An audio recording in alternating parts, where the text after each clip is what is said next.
Jam 1 jam. Itu terus kemudian 15 menit tanya jawab.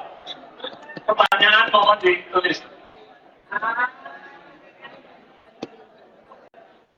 Assalamualaikum warahmatullahi wabarakatuh.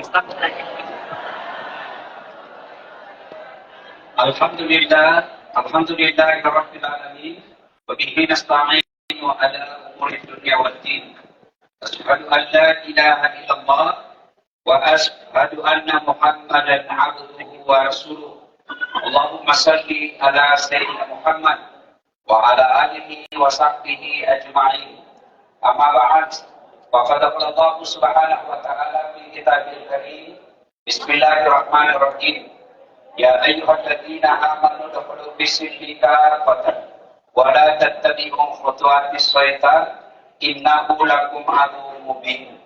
Wahai orang-orang yang beriman, masuklah engkau ke dalam Islam secara sempurna dan janganlah engkau ikuti langkah-langkah syaitan, karena sesungguhnya syaitan itu musuh yang nyata bagi kalian. Wa qala idzan bismillahirrahmanirrahim. Ya ayyuhalladzina amanu taqullaha haqqa tuqatih wa la tamutunna illa wa antum muslimun. Wahai orang-orang yang beriman, bertakwalah kalian kepada Allah dengan sebenar-benarnya takwa dan janganlah kalian mati kecuali dalam keadaan beragama Islam. Wa qala idzan bismillahirrahmanirrahim. Inna Allaha wa malaikatahu yusalluna 'alan nabi ya ayyuhalladzina amanu sallu 'alaihi wa sallimu taslima. Sesungguhnya Allah dan para malaikatnya berselawat kepada Rasulullah Muhammad sallallahu alaihi wasallam, maka wahai orang-orang yang beriman, berselawatlah kalian kepada Rasulullah dengan sebaik-baik selawat. Shadaqallahul adzim, maha benar Allah dengan segala firman-Nya. Bapak Ibu, saudara-saudara sekalian yang saya hormati. Suatu ketika Rasulullah sallallahu alaihi wasallam selesai sholat subuh. Lalu beliau balik kepada sahabatnya dan bertanya, saudara-saudara sekalian, ada yang mimpi tadi malam? Tidak ya Rasul. Lalu Nabi bersabda, semalam saya bermimpi. Ini kalau mimpinya Nabi wahyu, mimpinya Nabi pasti benar. Kalau mimpinya kita itu cuma bunga-bunga tidur. Kalau mimpi manusia biasa, kata Nabi, baik atau jelek jangan dicerita, karena nanti orang bisa tafsir dan dia bisa berlaku syirik. Ya, kalau baik Nabi ucapkan, Nabi anjurkan kalau kamu mimpi baik dan terbangun, ucapkan alhamdulillahirabbil alamin. Kalau mimpi jelek dan terbangun, misal mimpi kebakaran, mimpi anak tenggelam dan lain sebagainya, maka ketika terbangun, Nabi menganjurkan meludah kecil ke kiri. Meludah kecil ke kiri, meludah. Lalu ucapkan na'udzubillahi min dzalik. Jangan meludah besar. Apalagi kalau ada istrimu di kiri, terjadilah perang tengah malam. Ya. Na'udzubillahi min dzalik. Kita berlindung kepada Allah dari keburukan yang kita lihat dalam mimpi. Nah, Nabi bersabda, semalam saya bermimpi dibawa masuk ke dalam surga. Dan saya melihat ada orang yang diberikan pahala oleh Allah, ganjaran oleh Allah banyak sekali. Supaya gampang saya kasih kalkulasi. Pahalanya 5, Allah kasih 5.000. Lalu orang ini berkata, ya Allah, banyak sekali yang kau berikan kepadaku. Maka Allah berfirman, wahai hambaku, ketahuilah itulah doa-doa yang tidak aku kabulkan waktu hidup di dunia, karena saya tahu engkau tidak mampu memikulnya. Inilah jawaban tadi malam. Kalau berdoa, yakin pasti Allah kasih. Maka ibu-ibu berdoa. Sayangnya kita sering berdoa, tapi berdoanya di Twitter, berdoanya di Instagram, berdoanya di status, bertengkar sama suaminya update status, tak kusangka kau begitu. Sibuk betul Tuhan membaca statusmu. Berdoa itu di atas sajadah. Nah, saudara-saudara sekalian, Ini yang pertama. Yang kedua kita lanjut yang tadi malam. Ya. Ibu-ibu masih ingat tadi malam surah apa? Ayat 29. Kejelasannya bapak-bapak apa? Ada bapak-bapak yang tahu? Ibu-ibu? Ibu-ibu apa? Masya Allah. Makanya itu memang ibu-ibu lebih gampang masuk surga. Maka kata Nabi lebih gampang lagi masuk neraka. Kenapa kata Rasul? Ada dua penyebabnya. Catat baik-baik ibu supaya ibu gampang masuk surga. Penyebabnya perempuan masuk neraka lebih gampang. Satu, dia tidak bisa jaga lisannya. Jadi kalau ibu sudah mampu jaga lisan, aman. Begitu ada yang ngajakin gosip, nauzubillah min dzalik. Kita berlindung kepada Allah dari keburukan itu. Tidak usahlah, belum tentu kita lebih baik dari dia. Nah, itulah orang yang baik. Nah, itu gampang masuk neraka itu. Ya, ya. Nah, yang kedua, karena dia tidak mensyukuri suaminya. Mensyukuri suami artinya dia tidak taat terhadap suami. Memberikan beban suaminya lebih berat. Apa maksudnya, Ustaz? Gajinya suamimu cuma 10 juta. Lalu gaya hidupmu 15 juta. Kau paksa suamimu dapat 15 juta. Harus. Maka perempuan seperti ini, inilah yang gampang masuk neraka. Ya? Nah, bapak-bapak juga harus tahu. Kalau kebutuhan istri 10 juta, bapak wajib memenuhi 10 juta itu. Bapak berdosa kalau kebutuhan istri 10 juta, lalu bapak hanya mampu dapat 7 juta dan bermalas-malas. Lain kalau bapak sudah penuhi 7 juta, tapi segala kemampuan sudah kita kerahkan. Kerja siang malam, lembur kiri kanan. Ya memang cuma 7 juta kemampuan. Lalu istri paksa penuhi lagi 10 juta. Maka istri seperti ini, inilah yang gampang masuk neraka. Itu harus tahu. Bapak punya uang 15 juta. Kebutuhan istri 10 juta. Bapak cuma kasih 7 juta. Bapak dosa. Kenapa? Karena tidak memenuhi tanggung jawabnya. Bagaimana caranya, Ustaz? Kalau istri, dia tahu 15 juta uangnya, tapi dia cuma kasih 7 juta. Ibu halal mencuri 3 juta. Halal. Tapi kalau ibu curi 4 juta, dosa. Kenapa? Melebihi kebutuhan. Ya juga aku curi semuanya. Kalau tapi semuanya, nanti suami, dia pikir, ada waktu di dompet. Ada waktu di dompet. Sehingga dia kasihan beli bensin. Begitu sampai, mana waktu ini? Ibu dosa. Kenapa? Karena mencuri yang bukan haknya. Ya, jelas. Nah, kita lanjut. Ada 5 identitas orang Islam menurut Al-Quran. 1, as-sidaq wal kufar, tegas kepada orang kafir. 2, ruhama bainahum, kasih sayang kepada sesama mereka. Mereka tolong menolong. Mereka saling membantu, bukan saling memfitnah, bukan saling menghasut, bukan dengki. Dan yang ketiga, tarakum ruk'an sujada, mereka rukuk dan sujud, sholat 5 waktu. Ibu-ibu paling banyak tidak sholat kapan? Kalau ada pesta. Ada pesta. Diundang pesta jam 12. Jam 11 sudah ke salon. Oh, dia dempul mukanya. Kayak abu-abu, kayak orang sudah perhatian istri. Ya, kasih jilbab sakarti mau. Tiba waktu sholat. Ayalah sholat. Kata suaminya, deh, kau pergi sholat lah, deh. Kau sudah saya jualkan itu warisan supaya kau haji. Masa sudah haji tidak sholat? Kau sadar, Pak? Justru saya sadar ini, saya suruh kau sholat. Kau sadar, Pak? Kau udah lihat ini nikahku. Ini $150 ini. Lebih disayang nikahnya dari sholatnya. Perempuan seperti inilah penghuni api neraka. Ibu tahu enggak, bapak-bapak tahu enggak apa pesannya Nabi ketika sakaratul maut? 3 itu pesannya Nabi ketika mau keluar rohnya. 1, jaga perempuan di antara kalian. Perempuan dulu disuruh jaga. Maka bapak-bapak jaga suami, jaga istri. Dia tunggu memang saya salah. Dua kata Nabi, jaga sholatmu. Jaga sholatmu. Ya. Biasanya saya tidak suka kalau ceramah diedarkan celengan. Ya. Ya. Tidak enak perasaan saya. Seolah-olah saya di patungan untuk dikasih bonus. Ya, kenapa tidak dari tadi edarkan celengan? Ya. Mungkin karena saya orang Bugis. Saya kalau buat cepat tersinggung. Ya. Nanti orang pikir, oh ini diedarkan celengan supaya cukup honornya Pak Ustaz. Kasihannya Pak Ustaz. Ya. Nah, ibu bapak, saudara-saudara sekalian. Ya. Coba. Apa tadi? Jaga perempuan di antara kalian.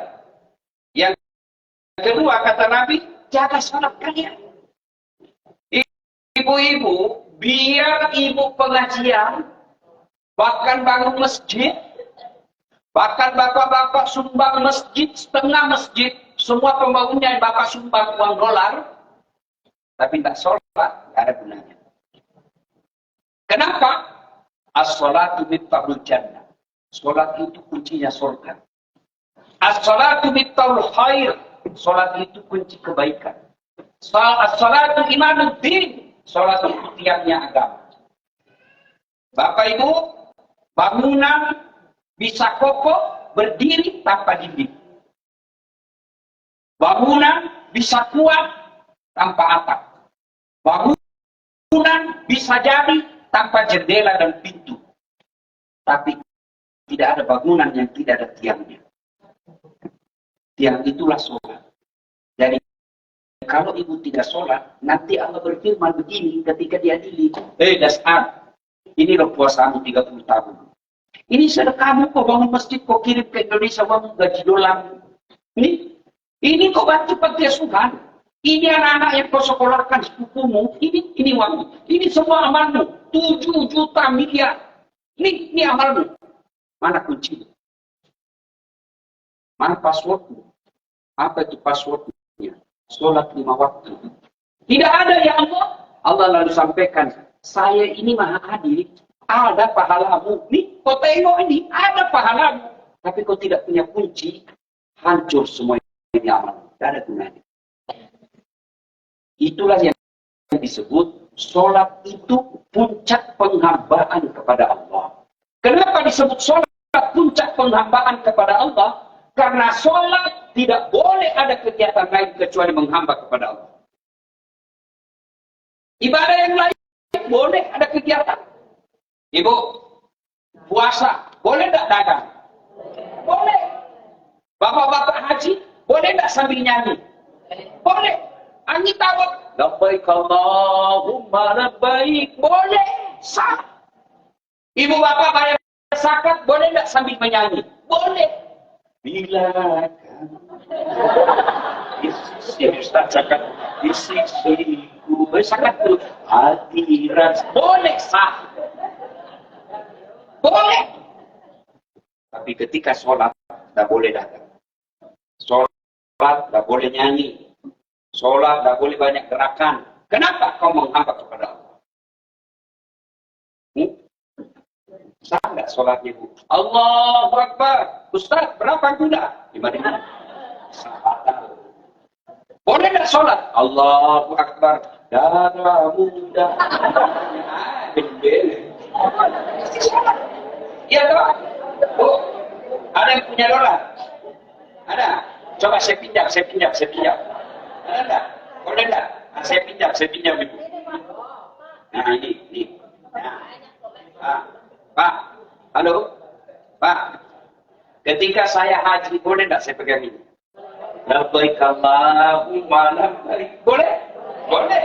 Saya puasa, boleh enggak pegang ini? Boleh. Saya bayar zakat, boleh enggak saya pegang? Boleh. Tapi ketika saya sholat, boleh enggak pegang ini? Boleh enggak? Coba kalau saya sholat, saya pegang ini, boleh?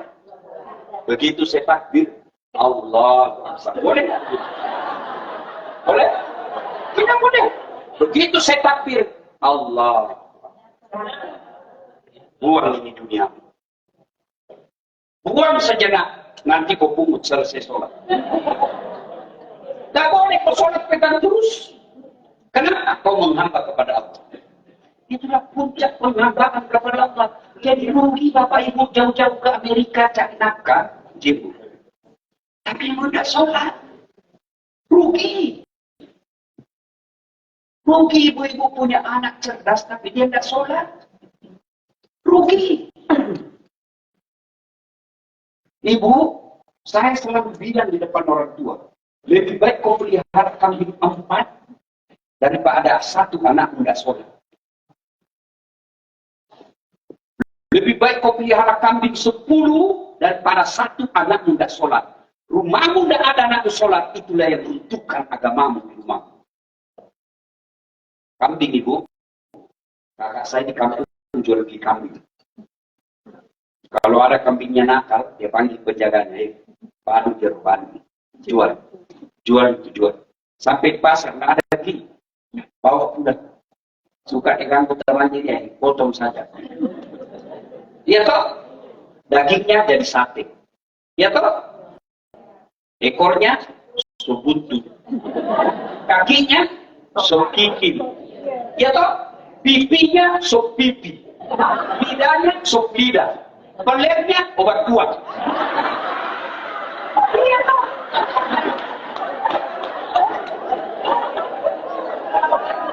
Iya toh?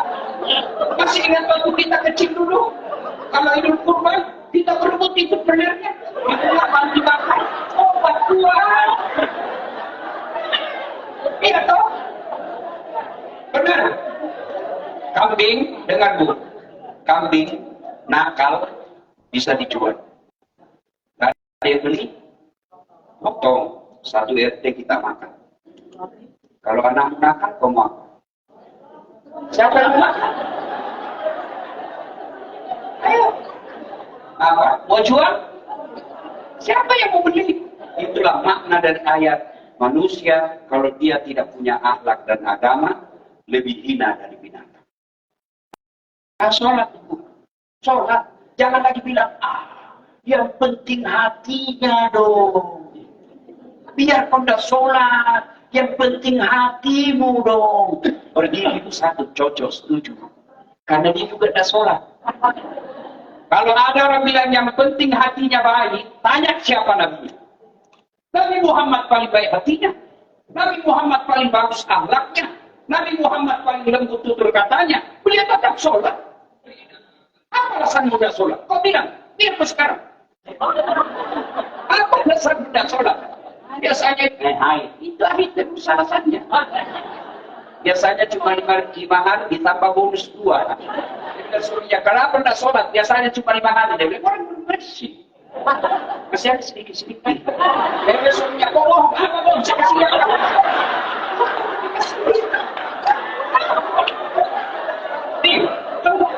Nggak sholat, haid Ustaz. Masa 60 tahun masih haid? Iya toh? Apa alasan nggak kau sholat? Coba kau bilang, apa? Ustaz, saya baru belajar sholat Ustaz. Saya baru masuk Islam. Wala ta'yasu min rawahillah, kata Allah. Jangan kau putus asa. Jamaah kau di masjid. Kalau jamaah di masjid, biar kau diam sah. Oh iya? Iya Bu. Kalau dia sholat sendiri, Al-Fatihah saja kau baca sah. Al-Fatihah pun tidak dia tahu, cukup kau bilang Allahu Akbar. Allahu Akbar. Allahu Akbar. Tidak ada bacaan sah. Kalau dia baru masuk Islam.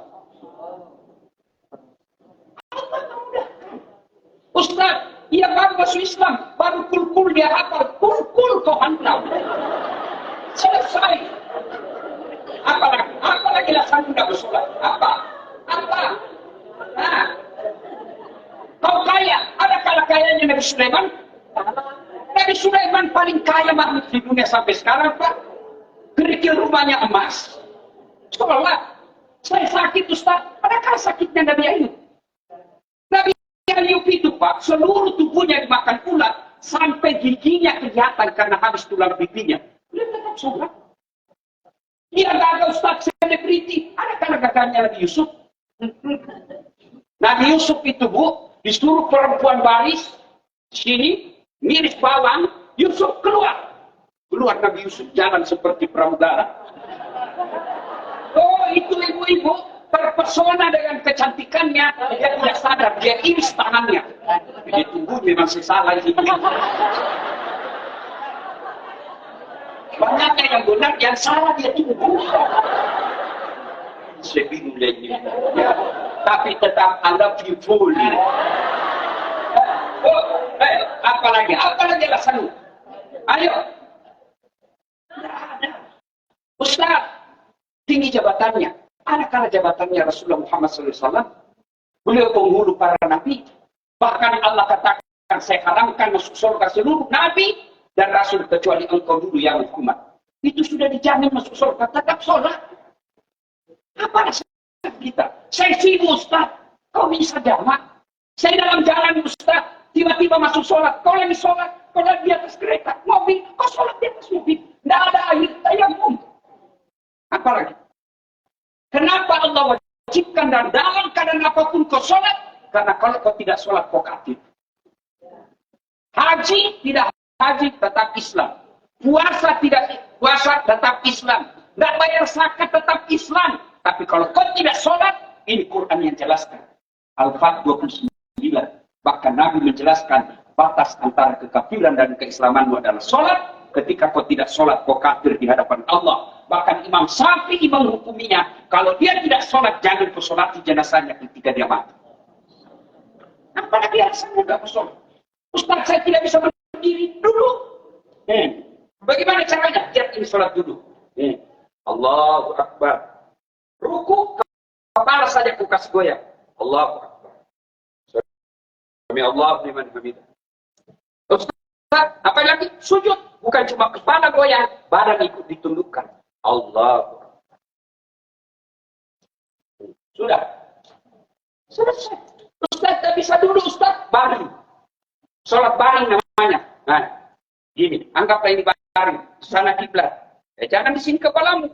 Nah, di sini kepala baru Allahu Akbar. Tangan masih bergerak, mulut masih mengucap. Tidak bisa juga tangan bergerak. Allah lagi kasih dispensasi keringan. Silakan kau sholat pakai isyarat. Mana namanya? Tinggal matamu kau kasih goyang.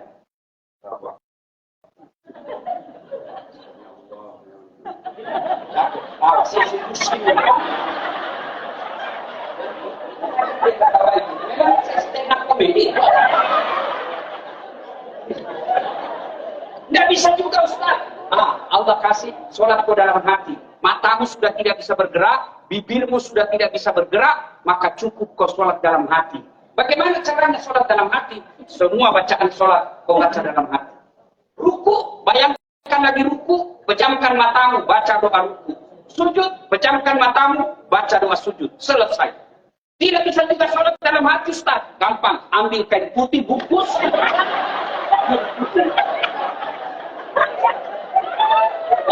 Jelas. Jelas. Apa lagi? Apa lagi?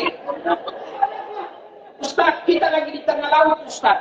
Kita nggak lihat kiblat Ustaz. Sudah, kau lihat di mana matahari terbenam, sana terbenam, kau hadap kiblat. Allah. Tiba-tiba perahu goyang Ustaz. Tahu saya juga goyang. Di pesawat, ada kemana saja dulu. Ibu pikir saya tidak sholat dari Indah Jakarta. Sholat di atas pesawat. Kalau orang non-muslim di sampingmu, kau kasih tahu. Supaya dia tidak anggap kau gila.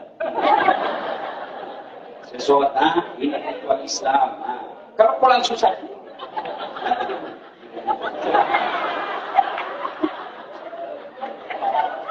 Ya, jelas Bu? Jelas. Ustaz, kita lagi di jalan.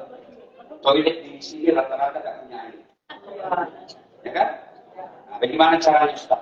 Kalau Bapak mampu bawa air, bawa air. Kalau dalam situasi yang memang darurat tidak ada air, maka Bapak pakai tisu. Kalau tidak ada tisu, kalau lagi di jalan, misalnya kemabutan, pakai daun. Bagaimana caranya? Nah, ini rahasia. Tidak usah kasih lihat dulu. Ini rahasia laki-laki. Ibu harus lihat ini. Bagaimana caranya? Anggap. Bagaimana cara menggosoknya? Ambil daun 3 atau tisu. Cara gosok pertamanya begini.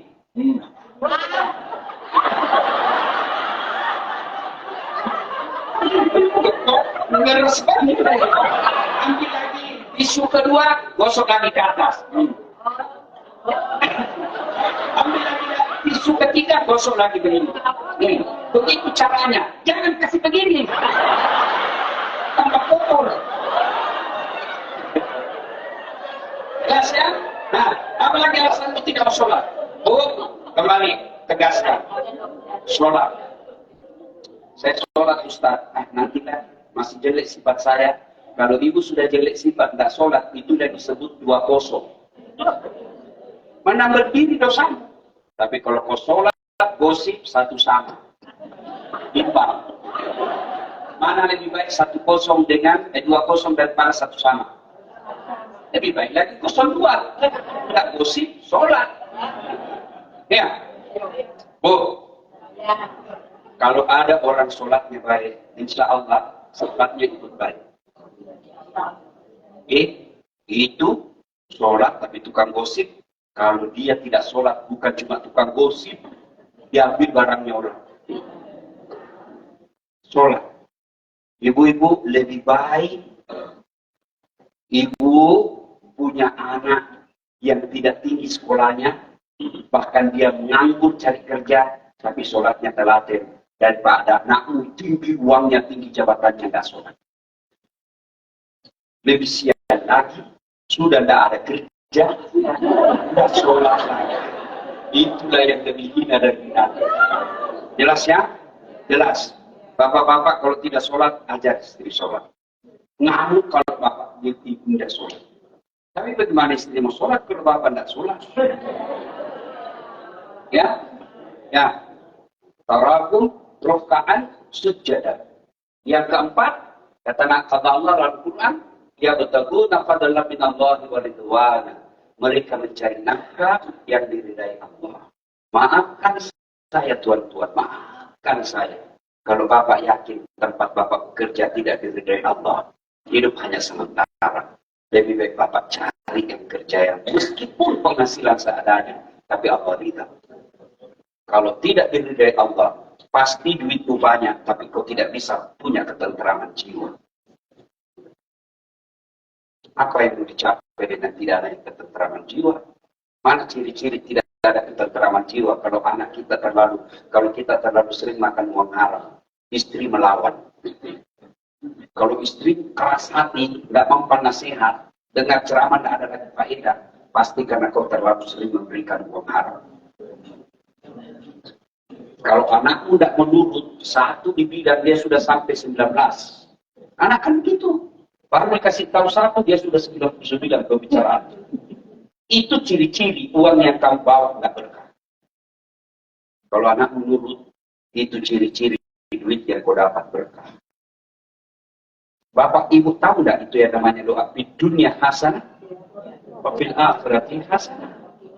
Di dunia ini ada surganya dunia, Bu.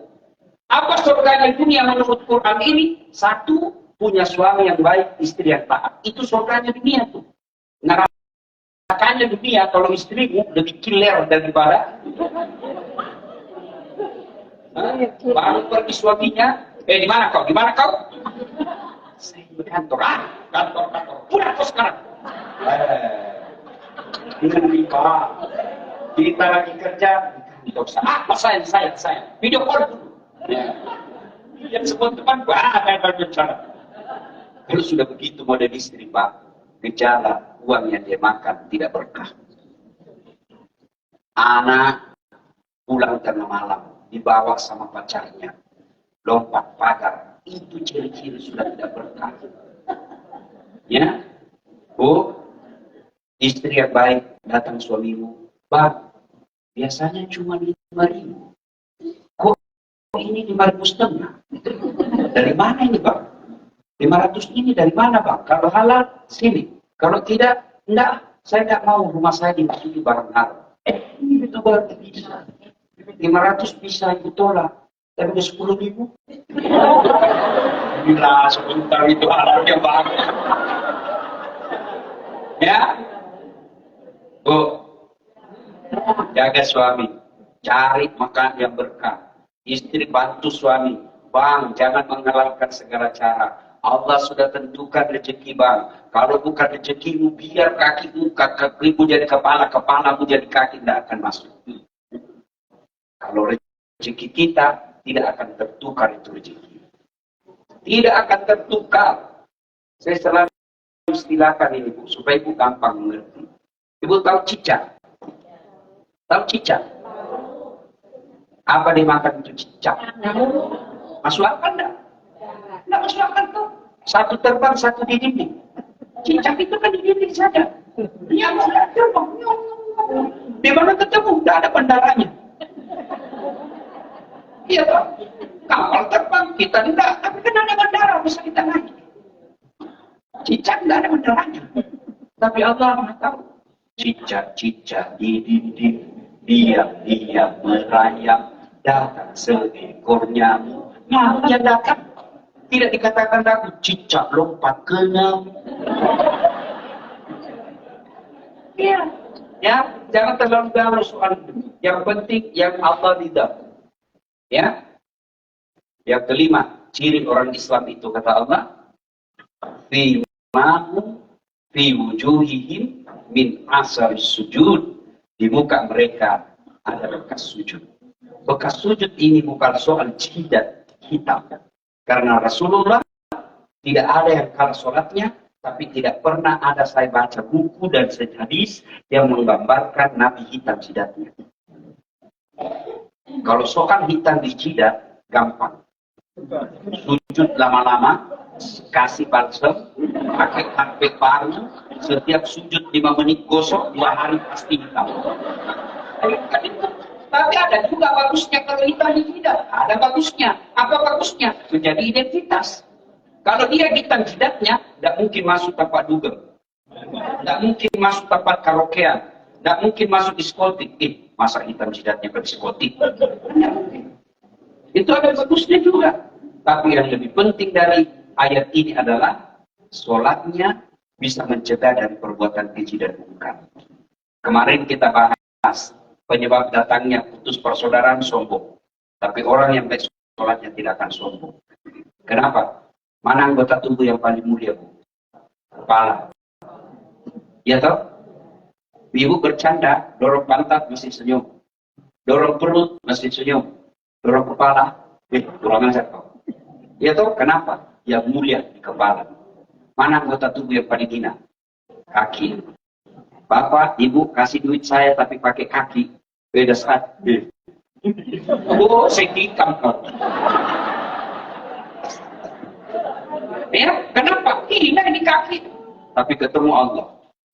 Kepalamu yang mulia, rendahkan sujud seperti hinanya telapak kakimu. Kenapa? Kamu hadap kepada Tuhan. Ayo, apalagi perempuan tidak boleh keluar kalau tidak ada. Itu rasa malu. Orang sholat boleh tidak pakai mukena? Boleh tidak Bapak sholat tidak tutup aurat? Ada orang sholat tidak pakai tutup aurat? Ada. Orang gila. Iya kan? Nah, itu aurat, rasa malu. Berarti orang yang baik sholatnya tinggi rasa malunya. Malu dong. Sudah tua masih kelakuan seperti ABG. Malu dong. Sudah menepos bajunya seperti anak milenial. Sudah orang sholat bagus. Kemudian, apalagi nilai-nilai sholat. Boleh nggak kita sholat tidak wudhu? Kalau dalam keadaan normal. Tidak mungkin. Itu apa artinya? Orang yang baik sholatnya bersih. Bukan cuma bersih lingkungannya, bersih hatinya. Nah, itulah nilai-nilai sholat yang diamalkan dalam kehidupan sehari-hari. Makna dan lebih akhirat nanti, Nabi akan berkata, Ayuhan nas, wahai manusia, yang mengaku umatku, silakan kau baris di depan saya. Barislah kita orang Islam. Dan ciri-ciri pada saat itu, kata Nabi, umatku nanti datang menghadap Allah, berseri dan bercahaya wajahnya akibat wudhu. Tanda-tandanya wudhu itu dalam sholat, akhirnya bercahaya wajahnya. Nah, ibu bapak, saudara-saudara sekalian, inilah 5 tanda orang Islam. Mudah-mudahan segera dipenuhi. Kalau masih ada yang kurang, sebelum ajal menjemput, penuhi segera. Karena Allah tidak menunggu kita siap untuk menghadapi sakaratul maut, tapi kita lah yang harus siap setiap saat menghadapi sakaratul maut. Sering kita dapat, meninggal. Iya kan? Iya. Masih ada di kemarin. Meninggal sebulan. Iya kan? Kemarin 2 minggu yang lalu masih teleponan. Sering kita bilang begitu. Yang jarang kita lakukan, bagaimana kalau kita yang tak siap. Dan ajal itu tidak menunggu kita siap.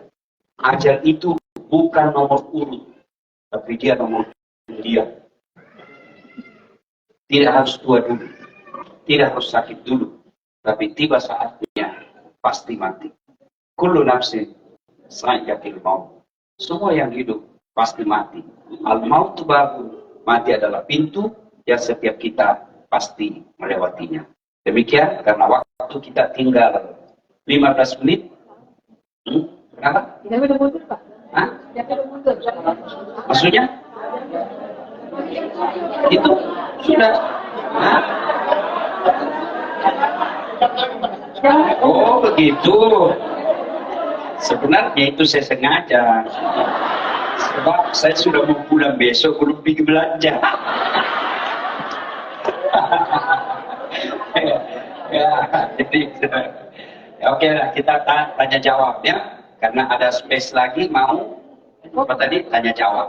Nah, silakan. Nah, silakan. Ayo sini. Si Kamal bagian dibaca surat. Ayo Kamal sini. Oke. Cukup. Ya, silakan dibaca. Mana mic-nya? Ya.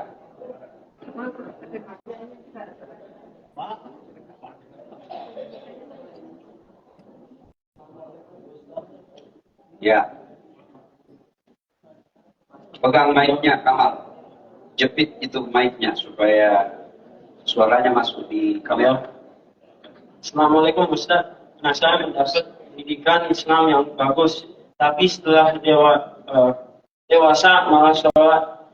Kalau mereka masih mau sholat, doa apa yang saya harus ucapin Ustaz? Terima kasih. Maksudnya anaknya waktu kecil soleh, setelah besar tidak sholat lagi. Doa apa yang saya harus ucapkan? Kalau doa yang diajarkan Quran, Allahumma rabbi habli minas sholihin. Ya Allah, berikan hamba anak yang soleh. Ternyata itu pun ibu tidak cukup. Berdoalah sesuai dengan bahasa sehari-hari. Tidak harus bahasa Arab. Daripada ibu bahasa Arab salah maksud, salah ucap, nanti bingungkan malaikat. Apa maksudnya ibu? Lebih bibir, lebih hati. Ibu-ibu, mau saya ajarkan doa anak yang gampang menurut nasihat orang tua. Iya. Nah, ini doanya. Ibu-ibu ikut-ikut. Bismillahirrahmanirrahim. Allahumma barik lana bima rasaktana. Doa maafkan itu. Kenapa ibu-ibu? Karena itu sudah tahu artinya. Kan? Maka berdoa tidak harus bahasa Arab. Oke. Kursus kilat. Ini kursus kilat. Ini buku judulnya Ada Doa. Karangan Imam Ghazali. Mau berdoa sunnah wudhu dulu. Boleh, tidak ada wudhu? Boleh.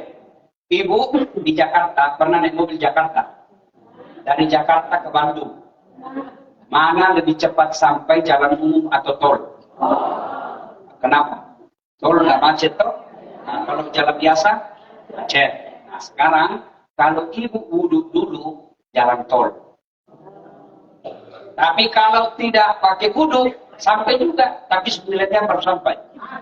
Ya, maka sunnah wudhu dulu. Kenapa? Allah suci dan mencintai orang suci. Inna Allaha yuhibbut tawwabin. Allah mencintai orang-orang yang dalam keadaan bersuci, wa yuhibbul mutatahhirin, dalam keadaan suci. Nah, yang kedua, menghadap kiblat. Nah, boleh nggak membelakangi kiblat? Misal di sana kiblat. Ibu mau berdoa begini, boleh. Mau begini, boleh. Tapi macet. Bu, minta uang sama suami. Mana lebih baik, menghadap atau ke belakang? Ini suami bilang, Pak, kamu dulu uangmu. Dia kan sudah kurang ajar, memang kau sudah jelek. Iya toh? Ya Bu? Nah, sudah itu sunnah. Bu, dengar dulu. Sunnah duduk di antara dua sujud. Bagaimana maksudnya Ustaz? Duduknya begini Bu. Gini, duduk di antara dua sujud. Ustaz, tidak bisa Ustaz. Kaki saya kaku. Selama ini tidak pernah begini. Boleh begini. Boleh. Nah, itu pun susah Ustaz. Pakai kursi. Boleh. Boleh. Tidak bisa juga berdiri. Boleh. Boleh. Nah, standar samping. Boleh. Boleh. Tapi macet. Macet. Ya Bu? Nah, sudah jelas? Nah, kalau itu susah, Ustaz, boleh begini.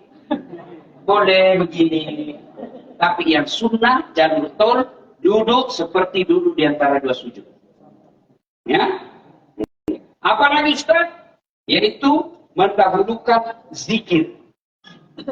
Zikir minimal 3.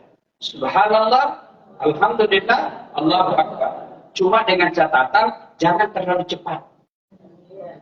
Ada orang zikir seperti makan pisau goreng panas, Pak.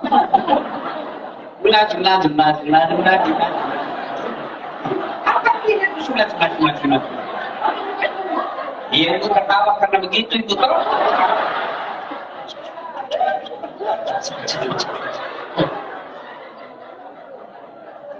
Itu tenang.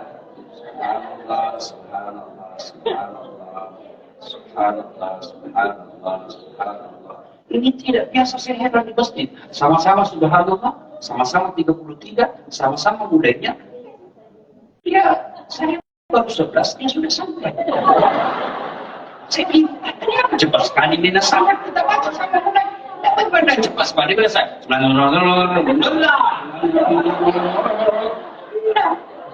Bu, sikir tenang. Ibu mau tahu rahasia keberkahan sikir, tenang, coba usap dada. Coba kalau ibu bilang, Alhamdulillah, ya Rabbil Alamin. Itu nembus rasanya sampai ke jantung. Daripada ibu bilang gitu. Jangan ketawa, saya serius gitu. Coba ini. Pejamkan mata. Kalau pejam mata lebih husuk, pejamkan. Kalau terbuka lebih husuk, buka. Subhanallah, subhanallah, subhanallah.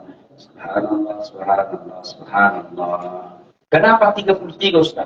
Ya Allah ganjil dan suka yang ganjil. Kenapa 99? Karena Asmaul Husna. Nama-nama Allah 99. Ini pendapat ulama. Ibu juga yang terlalu banyak bertanya. Bikin bingung kita. Mau dia tahu semua. Kalau ibu pergi dokter, bertanya enggak? Apa? Kalau dikasih kau 3 kali 1, kau bilang 3 kali 3 saja dong, supaya cepat habis. Tidak, kau langsung saja, iya dok. Padahal cuma data gitu dok. Oke, 3 kali 1 ya. Tidak juga kau bilang 4 kali 4 saja dok. Iya dok, Bu. Sudah ya. Apalagi Ustaz? Setelah berzikir, subhanallah, subhanallah. Alhamdulillah, alhamdulillah. Allahu Akbar, Allahu Akbar. Berikutnya apa Ibu? Mengangkat kedua belah tangan. Nah, mengangkat kedua belah tangan. Bagaimana posisinya? Kanan kiri merapat dan dia pas di depan wajah. Ya, Ustaz, boleh begini? Makin tinggi, hajat makin besar, makin tinggi. Ustaz, boleh begini? Boleh begini? Boleh begini? Boleh, tapi macet ini. Ustaz, kenapa orang berdoa? Amin ya Allah. Nah, itu terlalu banyak dia minta. Cuma jangan juga Ibu, kalau lupa pakai deodoran. Apalagi kalau lagi bagus basah. Dengar Pak, coba deh. Begitu kita Islam sangat memuliakan orang kalau mau ke masjid itu kan disunahkan pakai parfum. Disunahkan sikat gigi. Apa parfum dan sikat gigimu sampai kepada Allah? Tidak. Apa itu pesannya? Jangan kau ganggu orang di sampingmu. Itu makna jangan kau ganggu orang tetanggamu. Jangan kau ganggu teman kerjamu. Itu makna kenapa disuruh pakai parfum. Bayangkan kalau bapak ibu sudah makan jengkol 2 hari tidak sikat gigi. Lalu kau sholat subuh.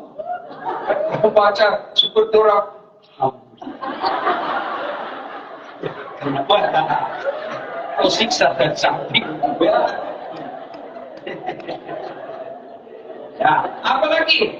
Ya, ini penting lagi tuh. Sudah itu, sudah mengangkat kedua belah tangan, berzikir. Sudah berzikir, mengangkat kedua belah tangan, selamat kepada Nabi. Allahumma salli ala sayyidina Muhammad wa ala sayyidina Muhammad kama shallaita ala Ibrahim wa ala Ibrahim wa barik ala Muhammad wa ala Muhammad kama barakta ala Ibrahim wa ala Ibrahim fil alamin innaka Hamidum Majid. Nah, itu yang panjang. Kalau ibu mau pendek, sallallahu alaihi ala sayyidina Muhammad wa ala sayyidina Muhammad. Mau yang lebih satu, ya Nabi salam alaika ya Rasul salam salam alaika ya Nabi salam alaika salawatullah alaika. Seolah-olah ada Nabi di depan kita, dia tersenyum kepada kita, jabat tangannya, bertawassul namanya. Kenapa Ustaz selawat kepada Nabi? Begini Bu, ibu punya anak nakal, suka ganggu saya. Tiba-tiba ibu meninggal. Datanginya anak minta tolong. Ustaz tolonglah saya. Ya, ibu baik betul sama saya, tapi ini anak suka ganggu saya. Saya mau pergi ceramah dikasih kepes ban motor saya. Saya lagi tidur dan lempar atap rumah. Saya ingat, inilah anak kurang ajar, tak pernah dikasih tenang saya. Enggak saya bantu. Tiba-tiba datang suami. Ya aku lihat itu anak, memang itu anak nakal. Tapi ibunya baik toh. Oh iya, betul ibunya itu. Sudah saya bantu. Dilupakan keburukan ini anak karena ibunya yang kita ingat. Kalau Allah lihat dosa-dosa dan maksiat kita lakukan, rasanya Allah tidak kabulkan. Tapi karena kita sebut kekasihnya Allah, maka Allah kabulkan doa kita. Bukan karena kita cinta kepada Nabi. Selawat dulu. Jadi salawat, sudah itu diakhiri lagi dengan salawat. Awal salawat, akhir salawat. Sudah itu, bikin apa yang ibu mau. Tidak harus bahasa Arab. Boleh pakai bahasa Sunda, bahasa Jawa, bahasa Bugis, bahasa Inggris, bahasa Jepang. Silakan. Bahkan boleh pakai bahasa isyarat.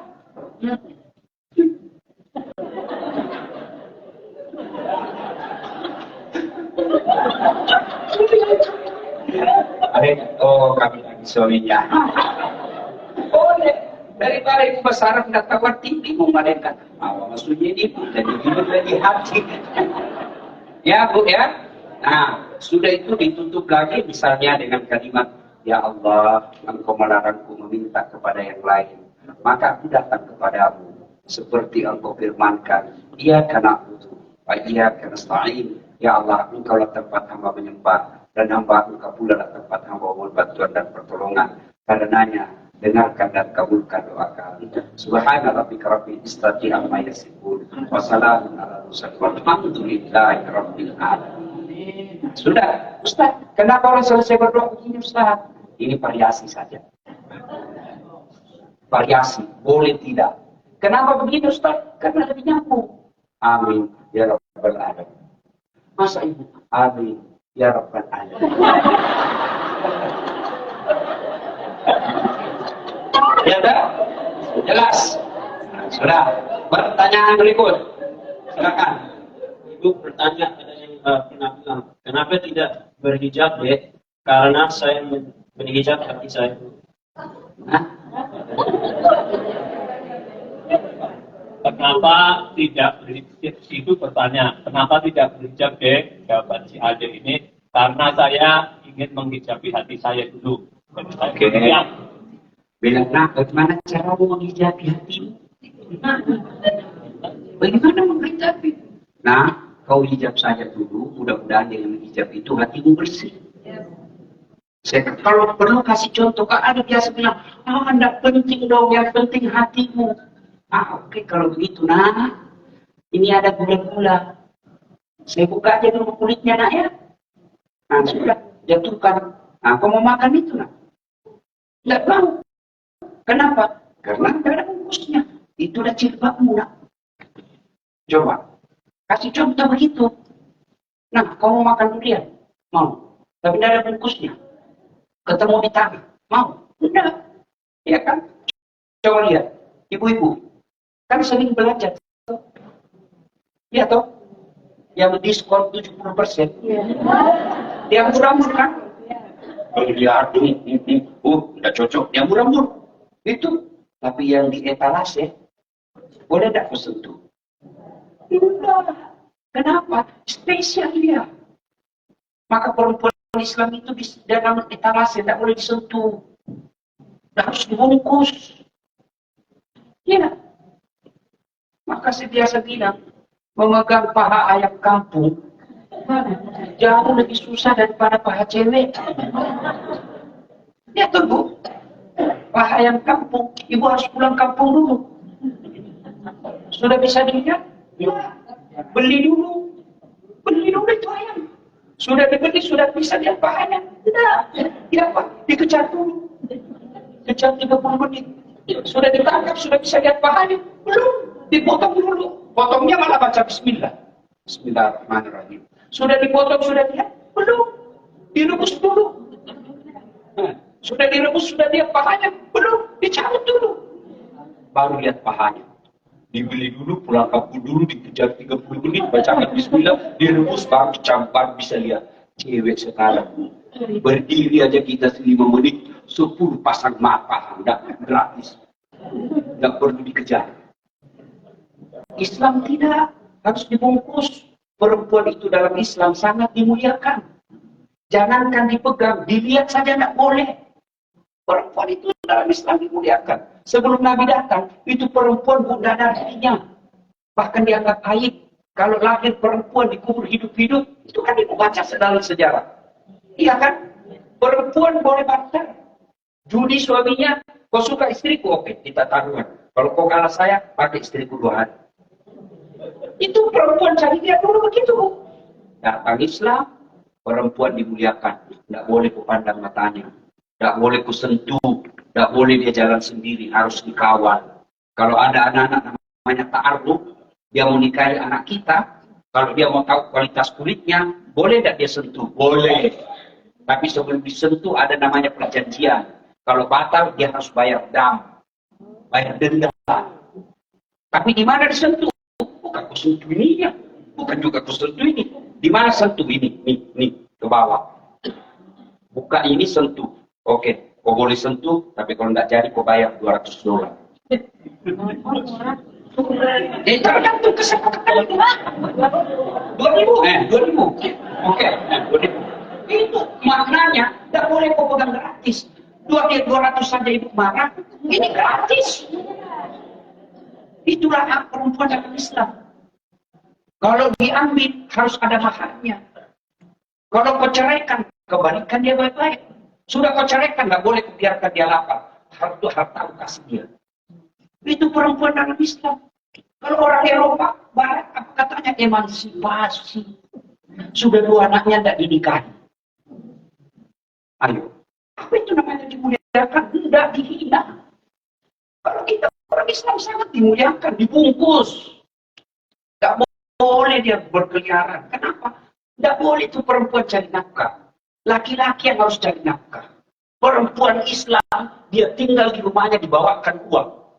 Tidak boleh dia kerja. Kalau mau dia kerja, boleh. Tapi harus izin suaminya. Kalau dia kerja tidak izin suaminya dan suaminya murka, semua penghasilanmu tidak diberai Allah. Perempuan harus mulia. Tinggal di rumahnya. Tinggal terima beres. Laki-laki yang wajib carikan nafkah. Kenapa perempuan tidak dianjurkan kerja? Karena kalau ibu kerja dan gajimu lebih tinggi dari suamimu, potensi kau lawan suamimu. Suami misalnya, gajinya 10.000. Gajimu 20.000. Istri, kira-kira kau masih hormati suamimu? Macam-macam ya. Lebih tinggi gajiku, kau pulang kalau mau pulang. Itu sebabnya kenapa laki-laki harus kuat cari uang. Supaya kau dihormati istrimu. Ya ibu, biar suami tidak pulang ketika ada Nah, coba pada nyari. Uang yang penting. Jelas ya? Jelas. Apa lagi? Assalamualaikum Ustaz, saya punya menantu waktu nikah sama anak perempuan saya masuk Islam. Tapi suatu hari saya berkunjung ke rumah anak saya, lihat Injil dibuka, terbuka di atas meja. Bagaimana tipsnya sebagai seorang ibu kepada anak perempuan untuk meyakinkan supaya si suami menjalankan rukun iman dan rukun Islam? Nah, itulah tadi kecemasan saya kemarin saya jelaskan. Hati-hati pilihkan jodoh untuk anak. Kalau laki-laki anak kita Islam aman, dia bisa keras kepada istrinya. Tapi kalau anak kita perempuan, waktu menikah saja tidak pakai jilbab, tidak tahu ngaji, sholat tidak pernah kita lihat, lalu nikah dengan orang yang tidak bukan Islam, pura-pura saja dia masuk Islam nanti, sudah nikah dia balik agamanya. Apalagi sudah 2 anaknya, agama anakmu longgar, pasti dia bilang, sudahlah, agama dan lain-lain hilang. Itu yang saya bilang kemarin, hati-hati pilihkan jodoh. Mending dia tidak bersuami daripada punya suami tapi dia punya murtad. Alhamdulillah misalnya. Dan ibu akan tanggung jawab tuh nanti. Begitu anakmu masuk, kau sudah masuk di kubur dan anakmu masuk gereja, itu akan diperkarakan lagi kau. Kau lihat itu hasil didikan. Ya, makanya Pak hati-hati. Nah, bagaimana kalau sudah terjadi begini? Nasihati terus. Nasihati terus. Kalau ibu nasihati terus, insya Allah ibu luar tanggung jawab. Sampai kapan nasihati? Sampai ibu mati. Nggak boleh bilang sudah menikah. Nggak. Bapak tahu kisahnya Nabi Nuh. Masih ingat kisahnya Nabi Nuh? Anaknya itu sudah sakaratil maut. Sudah timbul tenggelam, sudah mau mati. Apa Nabi Nuh bilang? Nah, sudahlah. Tidak begitu nasihati berhenti. Tidak. Sampai mau mati pun dia tarik anaknya. Naik ke perahu. Pesan moralnya ini Al-Quran. Sampai kau sakaratil maut, anakmu pun sampai mati, kau harus tetap nasihati. Kalau dia dewasa, hanya lepas tanggung jawabnya untuk kasih makan. Tapi menasihati sampai ajal menjemput, kita harus nasihati. Ya, saya pesankan khususku, hati-hati mendidik anak. Tidak ada gunanya semua di dunia kalau anak kita selesai. Jangan terlalu terbuka kalau anak kita tinggi gajinya, lalu dia tidak sholat. Tidak ada gunanya semua itu. Tidak ada gunanya. Ya, kalau anak kita sholat, meskipun kita susah sekarang, anakmu nanti yang gajikan kamu. Apa tidak bangga kalau anak kita pas kita pensiun, anak kita bikinkan masjid. Saya bukan mau takatur ya, Bu, ini supaya ibu termotivasi. Ibu saya itu Bu tidak tahu bahasa Indonesia, tidak pernah bertetangga. Itu kebanggaan saya lihat ibu saya tidak pernah tetangga. Dia lebih senang tinggal di rumah. Istri saya juga itu tidak senang bertetangga. Nggak pernah pergi mall beli baju. Dia cuma beli kain, ada langganan jahitnya. Lalu dia bilang apa? Saya cari dari suamiku supaya saya gampang masuk surga. Kalau suamiku berkhianat, dia tanggung dosanya. Kan enak. Ibu saya dulu tidak ada drinking. Sekarang orang senang kalau ketemu ibu saya. Ini mana Pak Ustaz? Doakan kami ibu. Saya bikinkan masjid.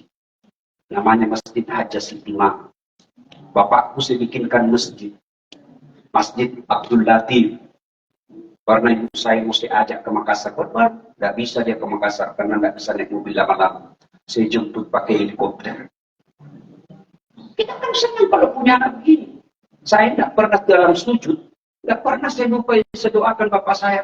Allahumma gfirli wa walidayya warhamhuma kama rabbayani shaghira. Saya marah betul kepada orang yang jaga ibu saya kalau ibu saya masih berpikir tentang sembako. Kamu yang saya marah kalau ibu saya pergi pasar. Tak boleh lagi kosong rekeningnya orang tua kita.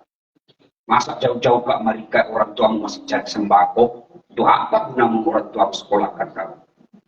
Itu namanya berhasil jadi anak. Ngapain kita glamor? Gaya hidup kita penuh dengan status-status kita di medsos hebat tapi anak kita melawan. Apa gunanya itu? Itu yang disebut kesuksesan hayat. Enak kan? Kalau ibunya keluar anaknya nelpon, "Ma, sudah sholat enggak?" Enak kan kalau kita anak kita punya begitu. Ibunya dilihat pakaian tidak senonoh, dia bilang, "Mama sudah tua, masa pakaiannya begitu sih?" Itu kan enak. Bapaknya pergi cari nafkah, anaknya nelpon, "Pak, saya senang sekali Bapak punya duit. Saya senang Bapak bisa sekolahkan saya. Tapi sudah sholat dulu enggak Pak? Malu saya Pak kalau Bapak enggak sholat. Itu yang namanya anak hebat. Bukan anak yang pintar bahasa Inggris, bahasa Jerman. Ada di Makassar dia bilang hebat itu tetangga Ustaz. Kenapa aku bilang hebat? Wih, masih kecil pintar bahasa Inggris. Ada banyak yang begitu. Masa banyak Ustaz kau pergi di Inggris? Anak-anak di Inggris Pak, bahasa Inggris semua Pak. Betul. Itu apa hebatnya? Apa hebatnya? Dari Allah pasti kita masuk kubur. Dan pada saat itu bukan lagi uang berliannya anak kita butuhkan. Yang kita butuhkan adalah minimal dia bacakan Fatihah. Ya? Jaga anak baik-baik. Oh, lanjut. Apa lagi? Bagaimana caranya supaya anak cinta Islam? Cinta Islam supaya anak itu perkenalkan Islam dari kecil. Jangan nanti sudah sarjana. Susah diajak debat dari kecil. Akhlak dulu. Anak kan suka lagu. Bagaimana perkenalkan Nabi? Ibu-ibu, berapa anaknya Nabi? Nah, kenalkan itu kepada anak kita. Coba anak-anak kita tanya sekarang. Banyak yang tidak tahu itu Nabi. Maka diperkenalkan. Anak-anak Nabi ada 7 orang. Dia tahu. Oh, 7. Kenalkan. Jadi, di anak. Yang kemudian, berikutnya adalah lingkungan harus Islami. Oh, coba ibu lihat. Ustadz-ustadz kondang di Indonesia. Boleh dikata 99% alumni pesantren dan Timur Tengah. Lihat itu. Tapi saya tidak pernah sekolah pondok. Tidak pernah saya mondok. Tapi dari mana saya belajar agama? Kebiasaan orang tua saya masih kecil. Kalau sudah salat subuh dia putar kasetnya Sayyidina Nursi. Dari di situ saya tahu, oh minimal tahu dulu. Bapak di rumah perdengarkan itu ayat suci. Perdengarkan itu ceramah. Karena kalau kamu yang kasih tahu, dia tidak masuk di akalnya. Kirimkan dia konten-konten dakwah. Itu bagian daripada ikhtiar. Anak saya, Ece, usianya 10 tahun. Semenjak kecil sampai detik ini tidak bisa tidur kalau tidak baca, tidak dengar murattal. Dia lebih tahan tidak nyala AC. Anak-anak sekarang mana bisa tidur kalau pakai AC. Anak saya lebih tahan dia tidak tidur pakai AC daripada tidak dengar murattal. Sudah berapa MP3 habis. Dan kalau dia sudah pagi, bangun tidur, dia cas itu MP3-nya. Malam dia nyalakan dengar ngaji. Begitu mati, pasti dia bangun. Kenapa? Sejak dalam kandungan, mamanya selalu ngaji. Itu harus ada ikhtiar. Tidak mungkin anak ujuk-ujuk langsung jadi soleh-soleha. Tidak, itu harus baik program. Direncanakan, diproses. Daripada ibu sibuk jaga HP-nya suami. Mending kau jaga anakmu. Kita ini bikin pusing juga kalau kau jaga terus HP kita. Ada juga itu namanya HP salah masuk WhatsApp. Kiriman lope-lope. Kau jaga dia. Pintar dia lagi, dia tulis lagi isinya. Kenapa kau tahu Ustaz? Saya punya pengalaman. Bu ya, jaga anak. Bu, syaitan. Ya, perdengarkan ayat suci Al-Quran. Di mobil baru masuk, sudah murattal kedengaran. Di rumah murattal. Ya, isi-isi rumah kita selalu ada bacaan ayat suci Al-Quran. Insya Allah kalau hati dan telinganya, matanya selalu dengar dakwah, telinganya selalu dengar pengajian, hatinya akan lembut. Itu namanya berikhtiar. Kalau sudah kita lakukan semua itu, ternyata tetap dia tawakal ilallah, berserah diri kepada Allah. Kita sudah ikhtiar, sudah lakukan semua, tapi ya memang hatinya hidayah datang dari Allah. Jangankan kita, Nabi Nuh saja, tapi kan harus ikhtiar, harus proses. Jangan nanti sudah sarjana, ibu cuma tamatan SMP, anak kita magister S2, mau dinasehati, oh lebih hebat dia bicara. Maka dari kecil, ya, mulai kalau dia sudah mulai balik, bu ini kesalahan kita, dari kecil dibiasakan kelihatan keteknya.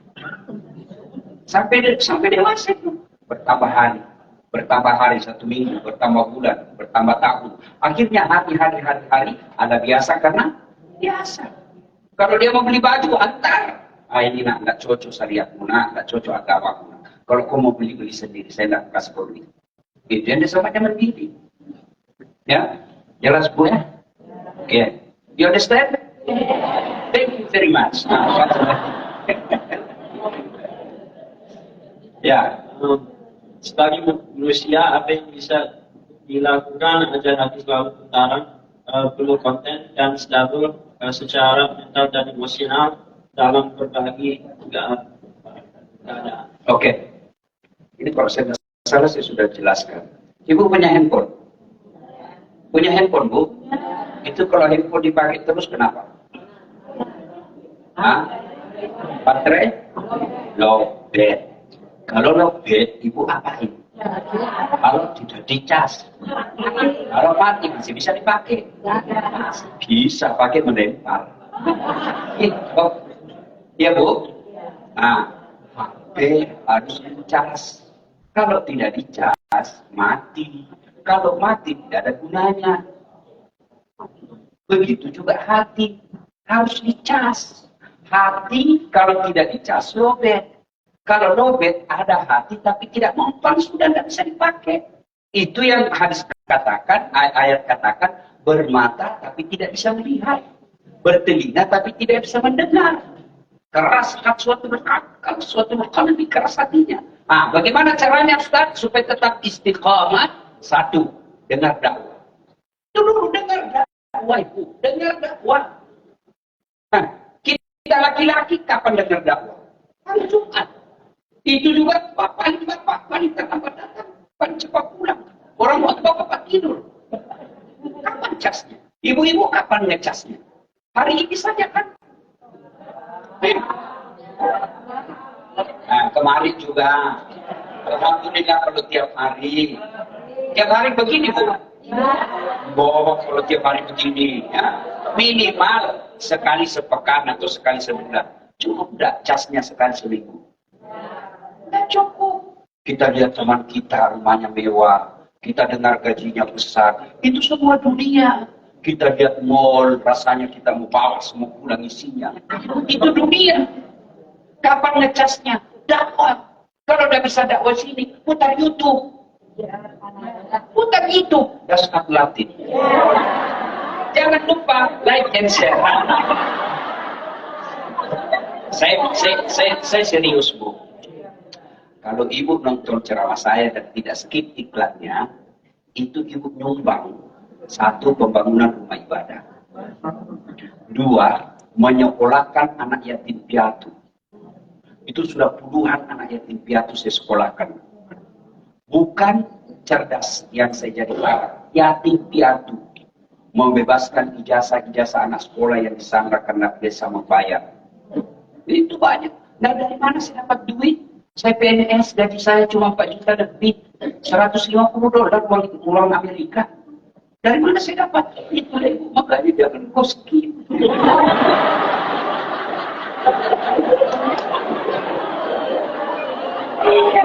Kalau Ibu tidak skip nonton, Ibu ikut bersedekah. Itu Ibu bersedekah. Dapat pahala seperti pahalanya dasar laki. Nah, itu Ibu bersedekah. Masya Allah kemarin ada yang kasih saya $20.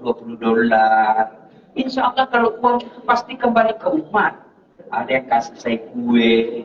Lalu kue itu saya makan. Ya, saya tadi pagi dikirimi kue sama mamanya kamar. Oh, kue lapis Surabaya. Saya makan. Kalau itu jadi darah daging saya. Lalu daging itu saya pakai berdakwah selamanya. Selama itu Ibu dapat kiriman pahala. Itu yang disebut amal jariah. Makanya jangan terlalu pelit sama Ustaz.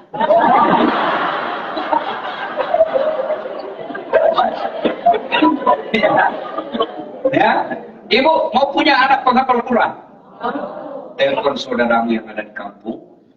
Kau tahu nggak ada pesantren penghafal Quran? Ada. Coba kau tanya di situ pesantren, berapa biaya hidupnya satu anak 1 bulan? 250.000. Oke, saya biayai dia 1 tahun itu anak penghafal Quran. Selama itu anak hafalkan Qurannya, sama hukumnya anakmu itu. Meskipun bukan dari kandungan. Kalau harus anak dari kandungan, jadi orang tidak menikah, tidak punya potensi dong, punya anak soleh dan solehah. Itu gunanya.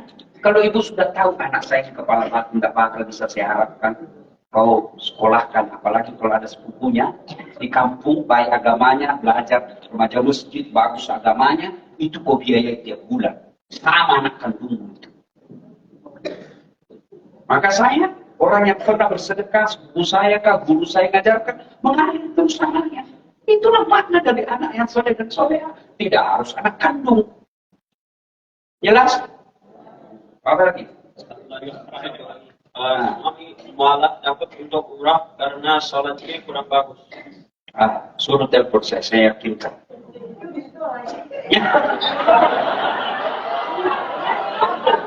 Ya, caranya ibu langsung daftar.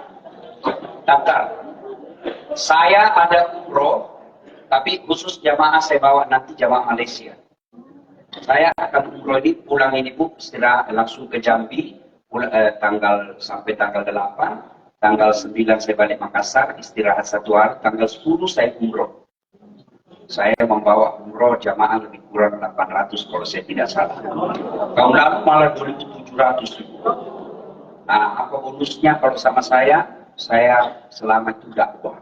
Ada tabligh akbar, kumpul di room, hotel, kemudian kita ceramah, tata cara umroh. Ketika tawaf, apa sih yang terjadi sehingga kita harus tawaf? Ketika sa'i, apa sih yang terjadi supaya selain tata cara ritualnya, kita tahu juga apa yang terjadi pada zaman Nabi, supaya kita lebih khusyuk. Ya, ada juga bonus khusus, foto bareng das akhlak. Nah, itu bulan Januari tanggal 12 boleh umroh dari sini. Bahkan kalau saya tidak salah, kalau visa Amerika itu tidak perlu visa umroh, langsung boleh masuk. Perlakuan khusus Saudi terhadap Amerika. Ibu boleh, kita ketemu di sana. Boleh. Ibu berangkat dari sini, bawa suaminya yang kurang. Selama itu saya temani dia kemana-mana. Bisa. Ya, boleh begitu. Pecas. Saya tahu ibu bayar dari sini. Nah, kalau begitu nanti bisa mungkin tim saya, kru saya nilaikan berapa. Itu umroh ibu tergantung. Ibu mau hotel bintang 5 atau bintang 3. Yang jadi masalah kalau ibu bayar bintang 3, mau bintang 5 fasilitasnya. Memang gak pikirin. Ada juga yang begitu, ada yang begitu. Ya, jadi ibu misalnya, Ustaz, saya mau bintang 5, sekamar berdua. Karena paket itu ada sekamar bertiga, ada sekamar berdua, ada sekamar berempat. Kalau ibu mampu, jangan hitung-hitung dengan Allah. Jangan hitung-hitung. Biar Allah tidak hitung-hitung sama ibu. Kalau ibu hitung-hitung kepada Allah, Allah juga bilang, oh hitung-hitung rupanya. Baiklah, kalau hitung-hitung sendiri rezekimu. Ya, jangan hitung-hitung. Kalau ibu punya rezeki, masa pulang kampung ke Jakarta bintang 5, naik pesawat bisnis, ketemu Rasulullah, ketemu Allah, seekonomis-ekonomisnya. Nikmati duit kita kalau untuk ibadah. Ya, nanti misalnya bintang 5 sekian, kalau saya tak salah itu dari uang Indonesia itu 32 juta kalau saya tak salah. Tapi berangkatnya dari, ya ibu kurangi saja biaya penerbangan.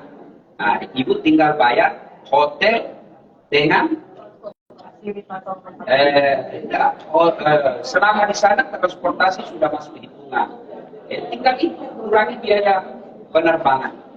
Ya, oke? Kan saya sudah kasih kemarin semua nomor telepon saya ya. Nah, ya, kosong. Ada juga yang WhatsApp saya tadi, Masya Allah. Saya terpesona. Ustaz, apa sih kebutuhan Ustaz selama di sini? Saya mau belikan Ustaz. Cuma saya kan malu-malu. Masya Allah. Ya. 081 21 22 22 298. Ulang lagi. Plus 62 81 21 21 2-nya 5 kali 2 98 dasar latin. Cuma ibu kalau ibu saya ibu mau WhatsApp, jangan berharap langsung dijawab. Karena saya kayak sekarang kan sudah hampir lebih sejam saya tidak pegang. Sudah itu Bu dalam sehari bisa ratusan yang masuk bertanya. Karena saya nggak pakai manajer, nggak pakai admin, langsung. Saya bukan artis, ngapain pakai manajer? Ya, saya kelola sendiri semua. Medsos saya nggak pakai admin, saya langsung jawab. Ya, biasa juga ada yang misalnya sudah dijelaskan, menurut saya tidak begitu ya, ngapain kau tanya? Ada juga begitu, terutama ibu-ibu. Ya, menelpon tengah malam, jam-jam 2. Kenapa dia menelpon? Pasti darurat ini. Ustaz, saya tadi pagi bertengkar sama suami dan dia bilang saya talak kamu. Bagaimana ini Ustaz? Itu mesti harus dijawab. Ada juga yang cuma iseng jam 1 menelpon. Halo, ya. Saya kan namanya tengah malam, tidak mungkin kalau tidak penting. Saya angkatlah kasihan Pak bangun. Ya, betulkah ini nomornya Ustaz Dasar? Ya, saya Dasar. Oh ya Ustaz, terima kasih ya.